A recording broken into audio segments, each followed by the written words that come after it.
งานปฏิบัติธรรมและใต้เทียนบูชาธรรม 2,568 ดวง ที่ได้จัดขึ้นจากยิ่งใหญ่และมีมวลชนชาวพุทธเดินทางเข้าร่วมเป็นจำนวนหลายจากทุกสารทิศอยู่ที่วัดป่าวังซางบ้านโพนเงินเมืองพลโฮงแขวงเวียงจันทน์โดยจัดขึ้นในวันที่ 13 หาวันที่ 14 กันยายน 2025 ที่ผ่านมานี้อยู่ที่เดินต่อหน้าพระเจ้าใหญ่แกะสลักเก่าแก่นับพันปี โดยงานในครั้งนี้ได้รับความเมตตาจากพระอาจารย์ใหญ่ศรีทนไสยาวงศ์ซอนหัวหน้ากรรมาธิการเผยแผ่ศีลธรรมและปฏิบัติกรรมฐานศูนย์กลางองค์การพุทธศาสนาสัมพันธ์แห่งสาธารณรัฐประชาธิปไตยประชาชนลาวมีพระเถระนุเถระประธานอบส.แขวงเวียงจันทน์ประธานอบส.เมืองพลโฮงพร้อมด้วยพระสงฆ์สามเณรจากนครเวียงจันทน์และเขตใกล้เคียงเข้าร่วมฝ่ายฆราวาสเข้าร่วมโดยท่านวิไลวงศ์บุตรดาคำของหัวหน้าคณะจัดตั้งศูนย์กลางภาคพร้อมด้วยการนำขั้นแขวงขัดเมืองอำนาจการปกครองปานตลอดฮอดชาวพุทธศาสนิกชนเข้าร่วมจากลูกหลาย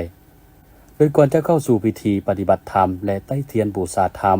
พระเถรานุเถระได้นำพาญาติโยมชาวพุทธตั้งแถวอย่างจงกรม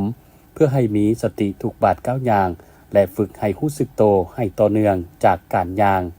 ตามทางขึ้นหาพระลานหินเนินสูงถึงวัดแล้วย่างกลับมาสู่ต่อหน้าพระเจ้าพันปีก่อนเข้าสู่พิธีสูตรปริตะมงคลไหว้พระใต้เทียนบูชาธรรมและฟังธรรมเทศนาสำหรับวัดป่าวังซางธรรมารามแห่งนี้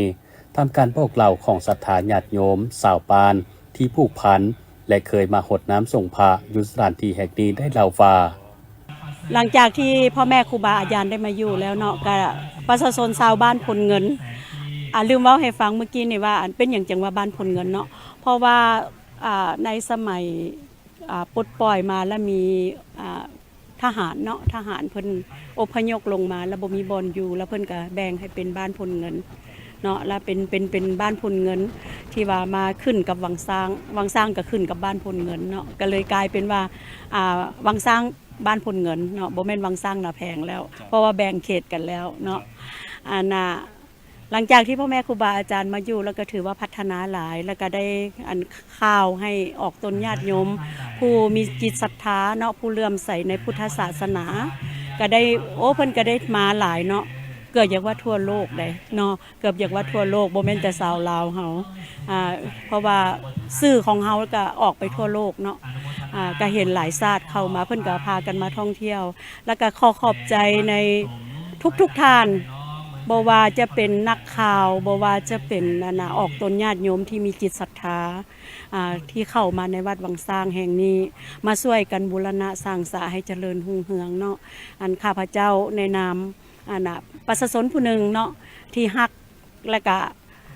ศรัทธาในสถานที่แห่งนี้ขอตั้งหน้าให้ชาวบ้านพลเงินชาวบ้านนาแพง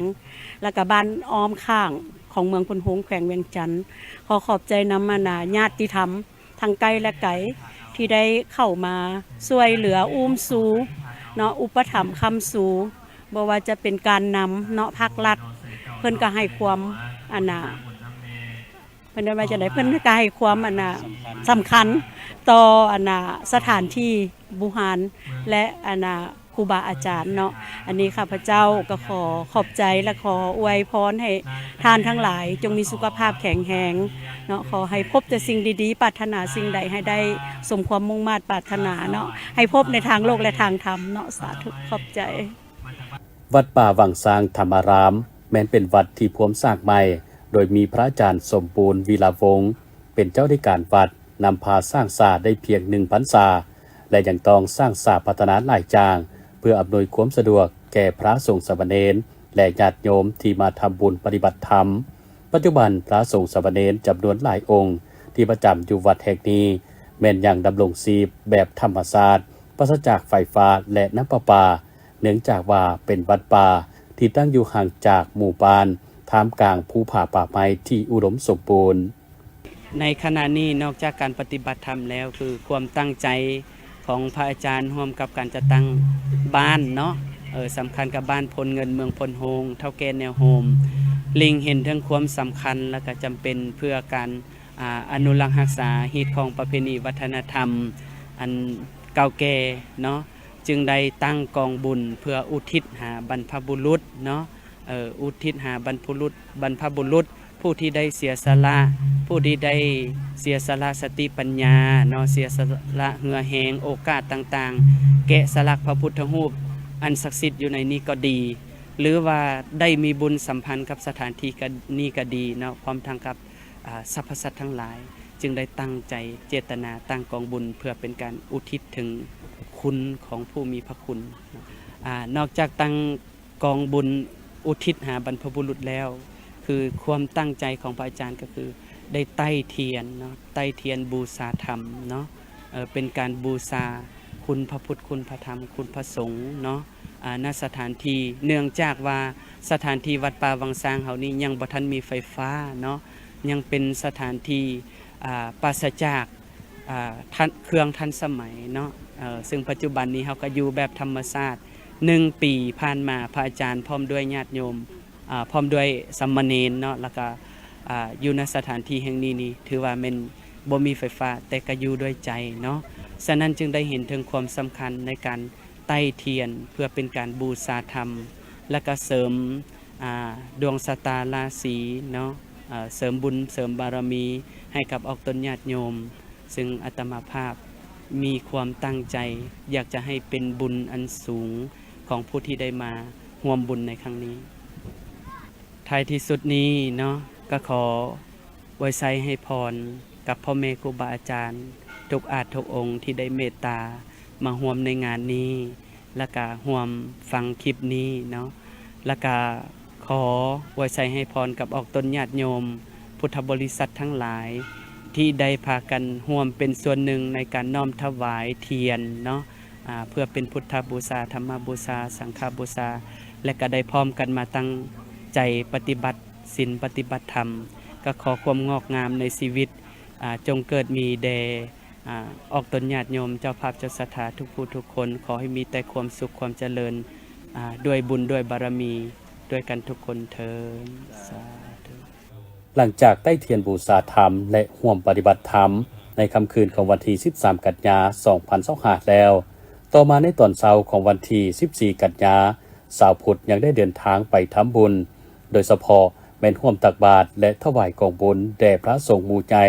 รวม89 องค์เพื่อนำวัตถุปัจจัยไปสร้างสร้างพัฒนาวัดให้กลายเป็นจุดรวมทางจิตใจของชาวพุทธและกลายเป็นจุดหมายปลายทางอีกจุดหนึ่งของนักท่องเที่ยวที่ติดพันกับการท่องเที่ยวทางด้านวัฒนธรรมในอนาคตในวันที่ 12 กันยายน 2025 ที่นครเวียงจันทร์กระทรวงเกษตรกรรมและสิ่งแวดล้อมได้จัดพิธีเปิดงานการสุกยูและส่งเสริมการท่องเที่ยวในเขตป่าไม้โดยการเป็นประธานร่วมของท่านกี่แก้วสิงห์นาวงศ์รองรัฐมนตรีกระทรวงเกษตรกรรมและสิ่งแวดล้อมท่านนางเวียงสมัยสิทธิราชผู้รักษาการหัวหน้าห้องการธนาคารโลกประจำลาวพร้อมด้วยบรรดาหัวหน้าห้องการกรมสถาบันบรรดาแขกที่เกี่ยวข้องเข้าร่วมพิธีเปิดงานในครั้งนี้ถือเป็นขีดไม้อันสำคัญและเป็นสัญลักษณ์แห่งการเสริมขยายในฐานะที่สาธารณรัฐประชาธิปไตยประชาชนลาวแม่นจุดหมายปลายทางของภาคพื้นและสากลที่กำลังได้รับความนิยมในการท่องเที่ยวทั้งนิเวศวิทยาการท่องเที่ยวผจญภัยและการท่องเที่ยววัฒนธรรมที่มีท่าแหงเป็นแหล่งรายรับทางด้านเศรษฐกิจโดยเฉพาะการท่องเที่ยวในเขตป่าไม้ซึ่งเป็นการสุกยูการเติบโตเศรษฐกิจแบบยืนยงการสร้างเวทีการธรรมในท้องถิ่นหลังจากที่บรรดาผู้เข้าประกวดได้ร่วมเฮ็ดกิจกรรมถ่ายแบบแสดงความสามารถโชว์ความคิดสร้างสรรค์และพัฒนาผ่านการเก็บตัวร่วมกับโครงการมาหลายเดือนจนได้ให้หลายน้องผู้เข้าประกวดได้มีความมั่นใจและนำมาแสดงโชว์ถึงเวทีในมือรอบตัดสินหรือรอบไฟนอลที่จัดขึ้นในวันที่14 กันยายน 2025 อยู่ที่นครเวียงจันทร์โดยในรอบนี้ทั้งสาวหมายเลขที่เข้าประกวดทั้งหญิงและชายไม่ได้ย่างโชว์ถึงเวทีให้บรรดาคณะกรรมการและแขกกิตติมศักดิ์รวมไปถึงกองเชียร์ได้ขับสมและเห็นถึงความสามารถมาในหลายรูปแบบผ่านสุดที่สวมใส่จากห้องเสื้อ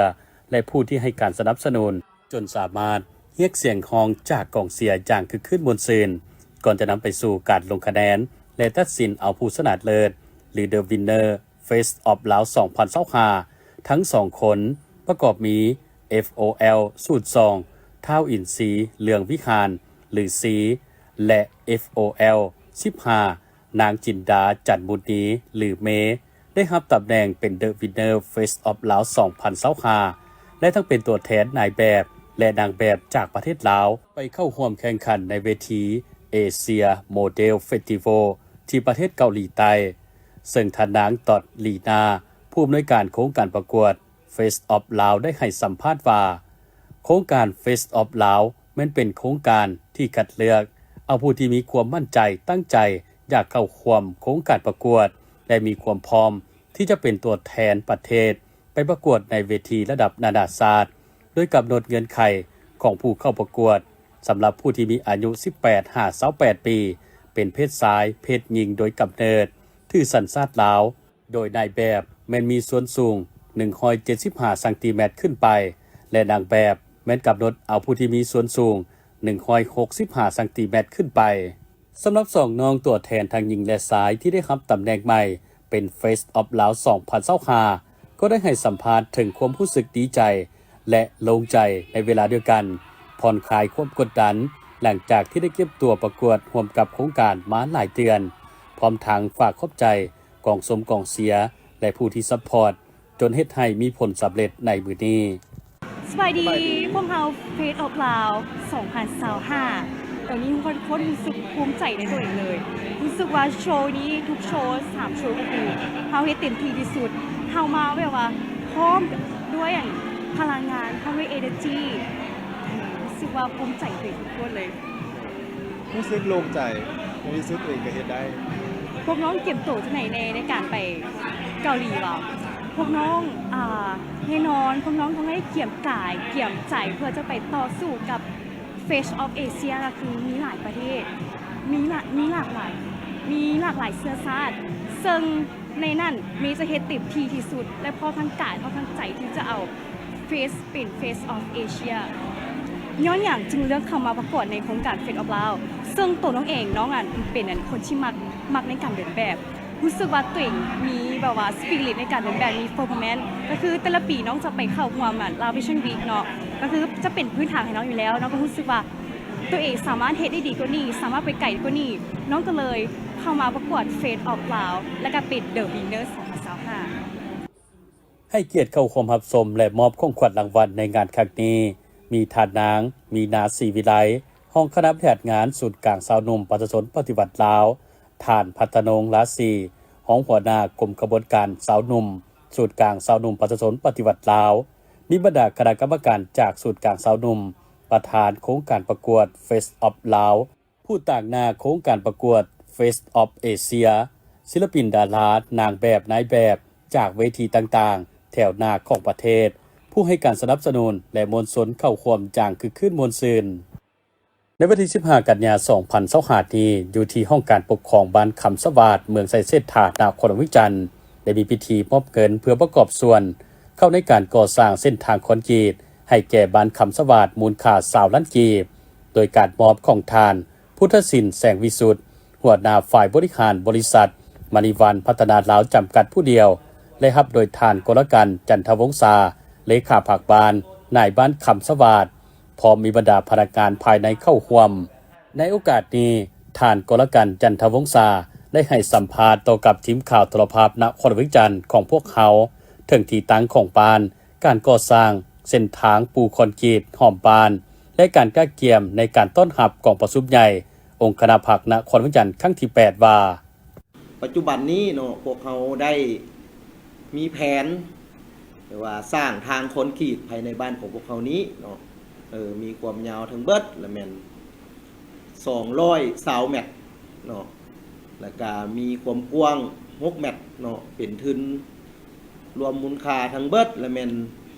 815 ล้าน 4 แสน 815 ล้าน 4 แสน 81,000 กีบเนาะอันนี้ด้วยทุนของพ่อแม่ประชาชนภายในบ้าน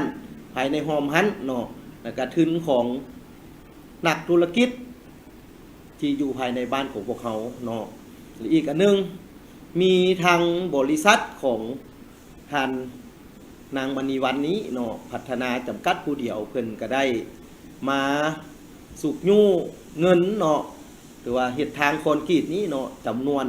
20 ล้านกีบเนาะอันนี้ก็ขอขอบขอบใจนำทั้งบริษัทเพิ่นเนาะที่เพิ่นได้มาอุปถัมภ์เส้นทางพวกเขาเนาะเส้นทางดังกล่าวพวกเขาก็ได้กำลังก่อหรือว่าสำเร็จแล้วแหละว่าสิว่าแล้วเนาะสำเร็จแล้วเนาะและอีกอันนึงเพื่อหยังเพื่อต้อนรับวันสำคัญต่างๆเนาะของประชุมใหญ่ผู้แทนขององค์คณะพรรคเมืองนครหลวงเวียงจันทน์ของพวกเขานี้เนาะแล้วพวกเขาก็ได้พัฒนาเส้นทางหอมทางซอยแล้วก็ในวันเสาร์แดงนี้เนาะพวกเขาก็ได้ออกแข่งงานรวมถือว่าภายในบ้านของพวกเขาเนาะให้สวยสดงดงามเนาะและอีกอันนึงพวกเขาก็ได้แนะนำห้างห้านบริษัทต่างๆอยู่ที่เส้นทางสายลัดติดทุงผักทุงซาดเนาะหรือว่าพัฒนาบ้านของพวกเขานี้เป็นอะไรกระยาเนาะข้าพเจ้าอยากขอห้องแล้วก็เชิญชวนหัวหน่วยนักธุรกิจภายในบ้านของพวกเขาเนาะหรือว่าอยู่ที่หม้องอื่นเนาะถ้าได้นั่นแล้วก็ขอให้มาช่วยกันนั่นแหละเนาะช่วยกันภายในทางโฮมทางซอยภายในบ้านของพวกเขานี้เนาะพวกเขาก็ได้พัฒนาก็ได้หลายเส้นทางแล้วเนาะก็ดีคอยพัฒนาโตไปอีกเนาะขอขอบใจพร้อมกันนี้ท่านก็ได้แสดงความขอบใจและยินดีเป็นอย่างสูงต่อกับบริษัทมาริวันพัฒนาลาวจำกัดผู้เดียวที่เห็นได้ความสำคัญของเวกงานการพัฒนาโดยเฉพาะก็เป็นการก่อสร้างพื้นฐานโครงสร้างถนนหนทางเฮ็ดให้พ่อแม่ประชาชนเดินทางไปมาสะดวกสบายยิ่งขึ้นพิธีดังกล่าวได้จัดขึ้นในวันที่ 13 กันยายน 2025 ที่เมืองสานไซเป็นเกียรติเข้าร่วมมีพลโทวันทองกองมณีเจ้าแกรงอัตตปือมีบรรดาทานการน้ำของแกรงเมืองพร้อมโดยพักส่วนเกี่ยวข้องเข้าร่วมในพิธีทานสมไซแก้วมณีวันหัวหน้าแผนกโยธาธิการและขนส่งแขวงอัตตปือได้รายงานว่าโครงการก่อสร้างเส้นทางหลวงท้องถิ่นและก่อสร้างขัวข้ามน้ำเซกมานระยะทาง135 กิโลเมตรแต่บ้านวังไซไปหาบ้านหนองไก่โอกเมืองซานไซด่านฟอ1ซ้ายแดนลาวเวียดนามรวมมูลค่า149 ล้านกว่าดอลลาร์สหรัฐการลงทุนก่อสร้างในรูปแบบ BOT เซิงแมนบริษัทดิโดสำรวจออกแบบและก่อสร้างจำกัดผู้เดียวร่วมกับบริษัทดาSOL Company จำกัดผู้เดียวสเกาหลีเป็นผู้ลงทุนจัดตั้งปฏิบัติโครงการตามมาตรฐานเทคนิคของการก่อสร้างเส้นทางและก่อสร้างครัวผ่านมาบริษัทผู้รับเหมาได้มีการสำรวจออกแบบก่อสร้างเส้นทางเบอร์ 9,001 เส้นทางเบอร์ 9,065 เส้นทางเบอร์ 9,045 เขตชุมชนจาก 8 เมตรมาเป็น 12 เมตรไปตามแนวทางเก่าความเนินยาว10ส่วนห้อยเป็นเส้นทางผู้ดอยมาตรฐานหับน้ำหนักได้11ต้นต่อเผาตามมาตรฐานทางหลวงแห่งชาติสำหรับขวาข้ามน้ำเซกมานจุดบ้านสุขสว่างออกแบบเป็นขวาเปตงอัดแห่งมีความยาว165 เมตรกว้างหน้าขวา10 เมตรสามารถทับน้ำหนักได้10ต้นกำหนดเวลาก่อสร้าง36เดือนเริ่มแต่เดือนกันยายน 2025 หาเดือนกันยายน 2028 ให้สำเร็จซึ่งภายหลังสำเร็จการก่อสร้างเส้นทางหลวงท้องถิ่นและขัวข้ามน้ำเซกมานบริษัทผู้พัฒนาโครงการจะได้สืบต่อเซ็นสัญญาเก็บค่าบริการน้ำไส้เส้นทางดังกล่าวกับคณะกรรมการปกครองแขวงอัตตปือในระยะเวลา50 ปีในเมื่อฮอดกำหนดเวลาบริษัทผู้พัฒนาโครงการจะได้มอบคืนให้คณะกรรมการปกครองแขวงและโครงการนี้ยังมีความสำคัญเพื่อปฏิบัติตามแผนพัฒนาเศรษฐกิจสังคมของแขวงในระยะแต่ปี 2025 หา 2030 ให้ปรากฏผลเป็นจริงแนใส่ยกระดับและขยายตารางคมนาคมก็คือการรับประกันประสิทธิภาพในการขนส่งสินค้าและการท่องเที่ยวการขนส่งออกผลิตภัณฑ์เกษตรกรรมแห่ท่าต่างๆของแขวงพร้อมทั้งเป็นการเชื่อมโยงการคมนาคมกับบรรดาแขวงใกล้เคียงทางภายในและต่างประเทศให้สามารถสัญจรไปมาได้สะดวกสบายในใส่การยกระดับด้านประเพณีหวังตัดฝอ1ให้กลายเป็นด้านท้องถิ่นในอนาคต ในพิธีทานเจ้าแขวงอัตตปือยังได้กล่าวเปิดโครงการก่อสร้างเส้นทางหลวงท้องถิ่นและขัวข้ามน้ำเสกมานอย่างเป็นทางการและที่ห่วมตัดแทบผ้าลันคล้อง9 บาทและปล่อยป้ายการโค้งก่อสร้างอย่างเป็นทางการจัดขึ้นในวันที่15 กันยายน 2025 ที่นครหลวงเวียงจันทร์โดยการเป็นประธานของท่านนางแก้วจันทวิสัยรองรัฐมนตรีกระทรวงแรงงานและสวัสดิการสังคมท่านกินดาวงศ์หลวงลาดรองหัวหน้ากรมสังคมสงเคราะห์ท่านนางเกษสรพิลาพันเดชหัวหน้าโครงการเพื่อนมิตรมีพนักงานขันเมืองแขวงตัวแทนจากกระทรวงเกี่ยวข้องพร้อมด้วยพนักงานอ้อมข้างเข้าร่วมการจัดกล่องประชุมเผยแพร่ครั้งนี้ได้แลกเปลี่ยนข้อมูลข่าวสารที่สำคัญเกี่ยวกับบทบันทึกความเข้าใจฉบับใหม่ที่ได้ลงนามระหว่างรัฐบาลลาวกับองค์การ Friends International ซึ่งพื้นที่ดำเนินกิจกรรมกลุ่มเอา3แขวงคือนครหลวงเวียงจันทร์แขวงเวียงจันทร์และแขวงหลวงพระบางแผนกแรงงานและสวัสดิการสังคมแขวงและองค์การแรงงานและสวัสดิการสังคมเมืองตามลำดับ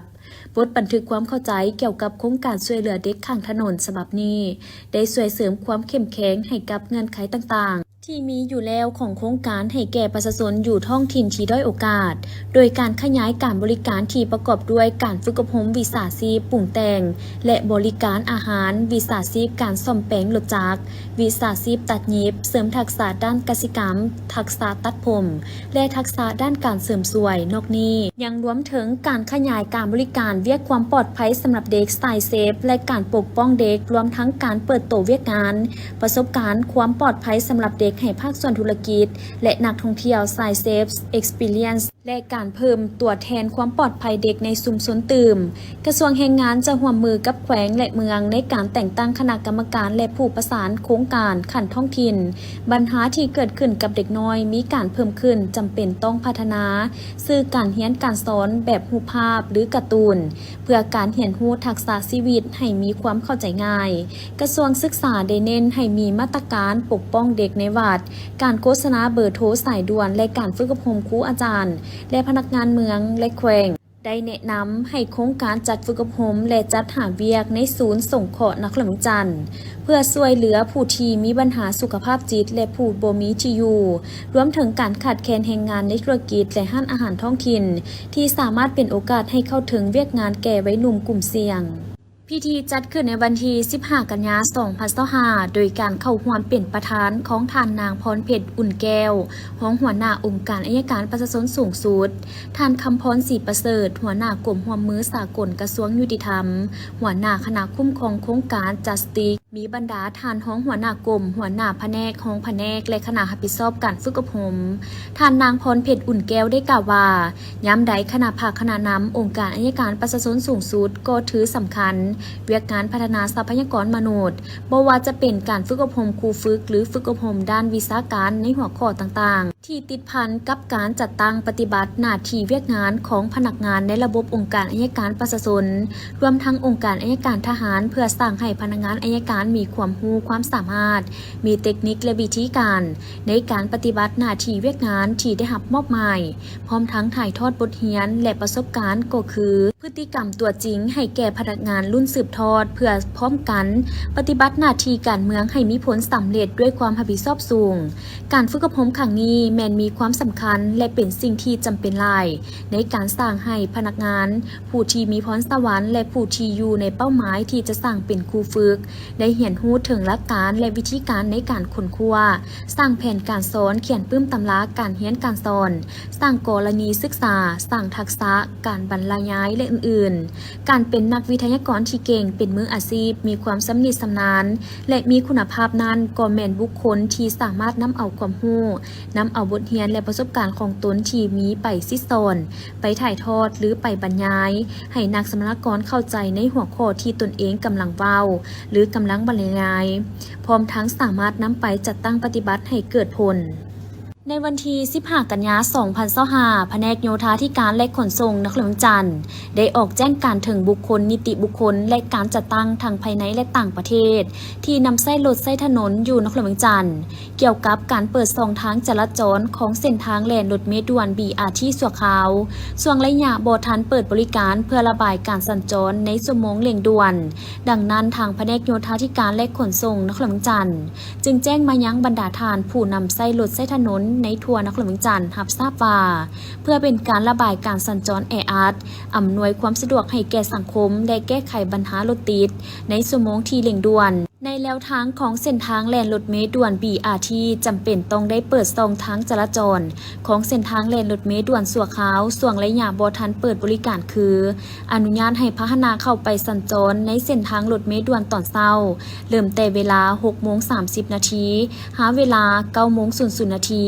แต่วิวมอหาวงเวียน450 ปีกำหนดให้เป็นขาเข้าในตัวเมืองตอนแรงเริ่มแต่เวลา 16:00 นาทีหา 18:30 นาทีแต่วงเวียน450 ปีหาวิวมอกำหนดให้เป็นขาออกนอกเมืองข้อห้ามนอกจากเส้นทางและเวลาที่อนุญาตให้พาหนะสัญจรในเส้นทางรถเมล์ด่วนที่กล่าวมาข้างเทิงนั้นแล้วแม่นห้ามเด็ดขาดบ่ให้พาหนะทุกประเภทเข้าไปสวมใส่เส้นทางดังกล่าวโดยเด็ดขาดห้ามผู้ขับขี่ปีนข้ามก้อนขอบทางของแล้วเส้นทางรถเมล์ด่วนหรือห้ามต่ำเครื่องหมายจราจรต่างๆสำหรับมาตรการจัดตั้งปฏิบัติต่อผู้ละเมิดกรณีถ้าหากพบเห็นบุคคลนิติบุคคลและการจัดตั้งทางภายในและต่างประเทศที่นำใช้รถใช้ถนนอยู่นครเมืองจันทร์หากละเมิดตามแจ้งการฉบับนี้จะถูกศึกษาอบรมและปรับหมายตามดำรัสว่าด้วยการปรับหมายฉบับเลขที่568/ลบลงวันที่16 กันยายน 2021พร้อมทั้งทดแทนหรือซ่อมแปลงคืนดังนั้นจึงแจ้งมายังบรรดาทานเพื่อรับทราบกรมอุตุนิยมและอุทกศาสตร์รายงานให้ฮู้ว่าในระหว่างวันที่ 16-17 กันยายนนี้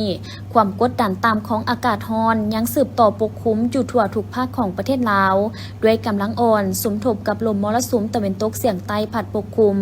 ซึ่งจะเฮ็ดให้มีฝนตกฟ้าห้องฟ้าเหลื่อมในระดับคอยอยู่ทั่วไปในแต่ละภาคและตกปานกลางพร้อมมีลมพัดแรงอยู่บางท้องถิ่นตื่มอีกภาคเหนือด้านตะวันออกแขวงพงสาลีหัวพันและเสียงขวางจะมีฝนตกฟ้าห้องฟ้าเหลื่อมในระดับคอยอยู่เกือบทั่วไปพร้อมมีลมพัดแรงอยู่บางท้องถิ่น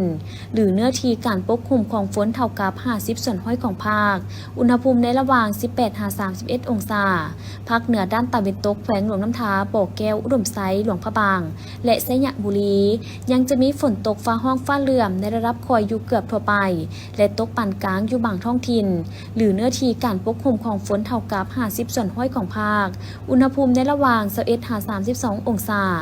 นครหลวงจันทร์จะมีฝนตกฟ้าห้องฟ้าเหลื่อมในระดับคอยอยู่ทั่วไปและตกปานกลางอยู่บางบริเวณพร้อมมีลมพัดแรงเป็นบางโอกาสหรือเนื้อที่การปกคลุมของฝนเท่ากับ50 ส่วนห้อยและอุณหภูมิในระหว่าง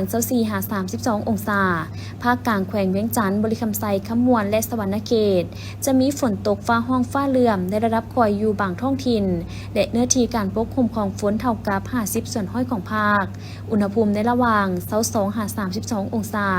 แขวงไซสมบูรณ์จะมีฝนตกฟ้าห้องฟ้าเหลื่อมในระดับคอยอยู่เป็นบางโอกาสหรือเนื้อที่การปกคลุมของฝนเท่ากับ50 ส่วนห้อยอุณหภูมิในระหว่าง 18-30 องศาภาคใต้แขวงสารวันจำปาสักเซกองและอัตตปือจะมีฝนตกฟ้าห้องฟ้าเหลื่อมในระดับคอยอยู่เกือบทั่วไปและตกปานกลางพร้อมมีลมพัดแรงอยู่บางท้องถิ่นหรือเนื้อที่การปกคลุมของฝนเท่ากับ50 ส่วนห้อยของภาคอุณหภูมิในระหว่าง 23-32 องศาและเขตภูเพียงบ่อละเวนอากาศเย็นพร้อมจะมีฝนตกฟ้าห้องฟ้าเหลื่อมในระดับคอยหาปานกลางเป็นบางโอกาสหรือเนื้อที่การปกคลุมของฝนเท่ากับ50 ส่วนห้อยอุณหภูมิในระหว่าง 14-24 องศากองประชุมจัดขึ้นในวันที่ 15 กันยายน 2025ที่แผนกแผนการและการลงทุนแขวงอุดมไซ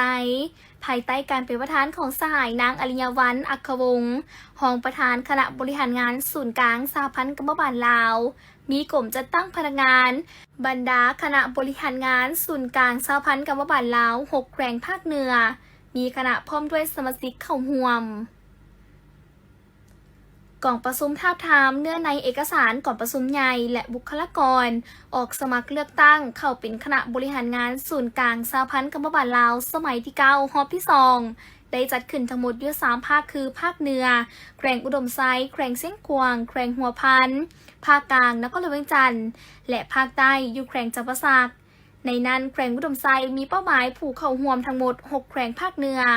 ในนี้มีผู้แทนสมบูรณ์สหพันธ์กรรมบาลแขวงอุดมไซ14 ทานผู้แทนแขวงพงสลี11 ทานแ แขวงหลวงน้ำท้า11 ทานแขวงบ่อแก้ว10 ทานแขวงหลวงพระบาง22 ทานแขวงสยบุรี17 ทานเพื่อคัดเกี่ยมบุคลากรเข้าใส่การดำเนินกองประชุมใหญ่ผู้แทนกรรมบาลลาวทั่วประเทศครั้งที่9ซึ่งจะดำเนินเป็นเวลา2 วันจากนั้นได้ผ่านทางรายงานการเมืองการจัดตั้งปฏิบัติมติกองประชุมใหญ่ผู้แทนกรรมบาลลาวครั้งที่8บทสรุปตีราคาการจัดตั้งปฏิบัติแผนพัฒนาเวียกงานกรรมบาล5 ปีครั้งที่4 2021 หา 2025และทิศทางแผนการ5 ปีครั้งที่5 2026 หา 2030ห่างปรับปรุงกฎระเบียบของชาวพันธุ์กรรมบาลลาวสมัยที่9คำขวัญของชาวพันธุ์กรรมบาลลาวห่างปรับปรุงเนื้อในขอแข่งขันหาเป็นเจ้าพร้อมทั้งประกอบคำเห็นใส่บรรดาเนื้อในเอกสารต่างๆเนใส่เฮ็ดให้มีเนื้อในสมบูรณ์ครบถ้วนพิธียังได้ผ่านมาตรฐานเงินไขคณะบริหารงานศูนย์กลางสหพันธ์กรรมบาลลาวสมัยที่9เพื่อเป็นบอนอิงในการค้นคว้าคัดเลือกเอาบุคลากรที่ครบตามมาตรฐานเงินไขที่วางไว้พร้อมทั้งดำเนินการทับทามบุคลากรรับสมัครเลือกตั้งเข้าเป็นคณะบริหารงานศูนย์กลางสหพันธ์กรรมบาลลาวสมัยที่9กองประชุมครั้งนี้แม้มีความสำคัญหลายซึ่งผลของกองประชุมจะกลายเป็นบอนอิงที่สำคัญเพื่อให้คณะรับผิดชอบซี่นำการก้าวเกี่ยมดำเนินกองประชุมใหญ่นำกลับไปค้นคว้าพิจารณาและปรับปรุงให้ถูกต้องสมบูรณ์สอดคล้องกับสภาพความเรียกร้องต้องการก็คือความมุ่งมั่นปรารถนาตัวจริงของกรรมบาลลาวในระยะ5 ปีต่อหน้าคณะนำของเมืองง้อยแขวงหลวงพระบางลงกวดกาโครงการก่อสร้างชลประทานของเมืองน้าหลวงน้ำห้วยง้อยบ้านนากลางนำโดยปริญญาเอกสมสนิทแกนมณีประธานคณะกรรมการปกครองเมืองง้อยพร้อมด้วยคณะกรรมการรับผิดชอบขันเมืองมีบริษัทไซมณีก่อสร้างผู้รับเหมาก่อสร้างพร้อมด้วยพนักงานวิศาการประจำภาคสนามขันเมืองแกรงคณะบ้านและกลุ่มชาวนาเข้าร่วมทานบุญนำสามุนตีหัวหน้าหน่วยงานชลประทานเมืองง้อยทั้งเป็นผู้ซี่นำจัดตั้งปฏิบัติอยู่ภาคสนามตัวจริงในรายงานผลสำเร็จของโครงการก่อสร้างชลประทานของเมืองน้าหลวงน้ำห้วยง้อยที่บ้านน้ากลางซึ่งได้เริ่มจัดตั้งปฏิบัติการก่อสร้างแต่วันที่5 มีนาคม 2025มาถึงวันที่5 กันยายน 2025ได้สำเร็จห้อยส่วนห้อยความยาว750 เมตรเท่ากับ95 ส่วนห้อยซึ่งมี3 จุดคือลิ้นข่ำยาว10 เมตรเป็นเปตองเสริมเหล็กบริมาตร 4.2 เมตรก้อนเท่ากับห้อยส่วนห้อยเทของเหมืองยาว10 เมตรเป็นเปตองเสริมเหล็กบริมาตร 4.2 เมตรก้อนเท่ากับห้อยส่วนห้อยและเทของเหมืองยาว242 เมตรเป็นเปตองเสริมเหล็กมีบริมาตร101.64 เมตรก้อนเท่ากับ95 ส่วนห้อยในนั้นทั้งบริษัทก็ได้ก่อสร้างเกิน12 เมตรบริมาตร 5.04 เมตรก้อนซึ่งมีมูลค่าการก่อสร้างชลประทานของเมือง3 ตื้อ 8 ล้านกีบการก่อสร้างของชลประทานของเมืองครั้งนี้ก็เพื่อให้กลุ่มชาวนาบ้านนากลางและบ้านเมืองง้อยได้นำไส้น้ำทำการผลิตข้าวนาในแต่ละปีมีความสะดวกสบายตอบสนองผลผลิตข้าวนาให้ได้หลายขึ้นกว่าเก่าโอกาสนี้ปริญญาเอกสมสนิทแกนมณีประธานคณะกรรมการปกครองเมืองง้อยก็ได้มีคำเห็นซี่นำเวียกงานดังกล่าวก่อนอื่นทานยังได้แสดงความย่องยอสมเสยทั้งบริษัทไซมณีก่อสร้างที่ได้อำนวยความสะดวกทางด้านงบประมาณนำไส้เข้าในการก่อสร้างครั้งนี้และภาคส่วนที่เกี่ยวข้ององค์การจัดตั้งบ้านพร้อมด้วยประชาชนกลุ่มชาวนาที่ให้ความร่วมมือเป็นอย่างดีและยังได้เน้นหนักให้กลุ่มชาวนาเพิ่มทวีการปกปักรักษาของเมืองเข้าในการทำการผลิตข้าวนาให้มีความยืนยงในต่อหน้าพิธีดังกล่าวโดยการนำพาของพันตรีกองไซซีนวลมณีห้องหัวหน้าแผนกตำรวจจราจรป้องกันความสงบแขวงคำมวนมีทานพรสอนพระจันทร์อำนวยการโรงเรียนมส.คำแก้วมีอำนาจการปกครองบ้านพนักงานกู้จานตลอดฮอดน้องนักเรียนเข้าร่วม การลงโฆษณากฎระเบียบการสัญจรในครั้งนี้แม้ได้นำเอากฎระเบียบการสัญจรทางบกเกี่ยวกับการกำหนดหลักการคุ้มครองการติดตามกวดกาจราจรทางบกเพื่อควบคุมการสัญจรและการนำใช้พาหนะตามทางหลวงให้มีความสะดวกปลอดภัยและเป็นระเบียบเรียบร้อยเฮ็ดให้ผู้ที่นำใช้รถนำใช้ถนนปฏิบัติถูกต้องตามกฎจราจรทางบกนอกนั้นยังได้ให้รู้เกี่ยวกับความหมายความสำคัญของบรรดาป้ายเตือนป้ายห้ามต่างๆและบรรดาปัญหาการเพิ่มขึ้นของยานพาหนะที่ส่งผลกระทบเหตุให้การสัญจรตามท้องถนนมีความแออัดจุดประสงค์ในการลงโฆษณากฎระเบียบการสัญจรครั้งนี้ก็เพื่อให้ได้พนักงานก็คือนักขับขี่ในของเขตดังกล่าวได้รับรู้และเข้าใจต่อผลให้ของการเกิดอุบัติเหตุที่ส่งผลเสียหายทางด้านสุขภาพชีวิตและทรัพย์สินดังนั้นกองโฆษณาแผนกตำรวจจราจรป้องกันความสงบแครงและแขนงขนส่งแผนกโยธาธิการและขนส่งแครงจึงเรียกร้องมายังนักขับขี่ผู้ใช้รถใช้ถนนให้มีสติตื่นตัวเคารพกฎระเบียบกฎหมายให้เกียรติซึ่งกันและกันเพื่อเฮ็ดให้การสัญจรตามท้องถนนหลวงมีความเป็นระเบียบเรียบร้อยมีความปลอดภัยทั้งนี้ก็เพื่อหลีกเลี่ยงจากการเกิดอุบัติเหตุตามท้องถนนหลวงและถ้าหากเจ้าหน้าที่พบเห็นผู้ที่ละเมิดกฎระเบียบจราจรข้างทำอิฐเจ้าหน้าที่ตำรวจจะได้ศึกษาอบรมกล่าวเตือนหากละเมิดครั้งที่2จะได้เฮ็ดบทบันทึกพร้อมวางมาตรการต่อผู้ละเมิดถ้าหากฝ่าฝืนละเมิดเป็นครั้งที่3ทางเจ้าหน้าที่จะได้ปรับใหม่ตามระเบียบกฎหมายที่ได้กำหนดไว้พร้อมทั้งศึกษาอบรม